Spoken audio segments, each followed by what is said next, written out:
হ্যাঁ পুলিশকে ফোন দেবো। প্লিজ আমাকে ক্ষমা করে দাও, প্লিজ প্লিজ আমাকে ক্ষমা করে দাও, প্লিজ। কেটা আম পড়েছে?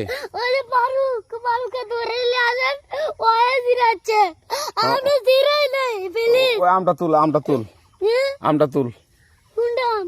হ্যাঁ এই জাম, আরে এই জাম ওরা জিরে দিছে, আপনি জিরে নেই, প্লিজ। হ্যাঁ তো একটু দূরে দাঁড়া কি ওখানে দাঁড়া। হ্যাঁ এখন কি করছিস তো?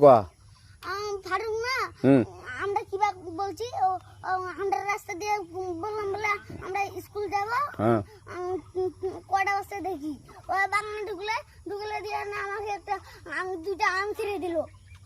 এটা আম ছিঁড়ে দিল? ওই যে ফারুক আছে না, ফারুক কোথাকার রে? ওই যে ওঠি ঘর, কোন টাকার ফারুক? এনে তুলিস না, হ্যাঁ এনে তুললে বেটা। তো এখন ওই পুলিশ ডাকবো। পুলিশ ডাকবেন? প্লিজ যা যা যা, না আর আসবি না। আচ্ছা ঠিক আছে। আর তোকে যদি এই এলাকাতে দেখি, আমি ছিঁড়াই নাকি কেউ যদি আম ছিঁড়াই বলবি, না, কেউ যদি আম ছিঁড়াই আম বলবি। ছিঁড়ে বলে দিচ্ছি আর আসবি না এখানে, বুঝছিস? এই কানিস না, আর আসবি না এখানে, জীবন আসবি না, আচ্ছা হইলো? কান ধরলে কান ধরলে কান ধর আর আর জীবন আসবি না। জীবন আসবি। আচ্ছা যা।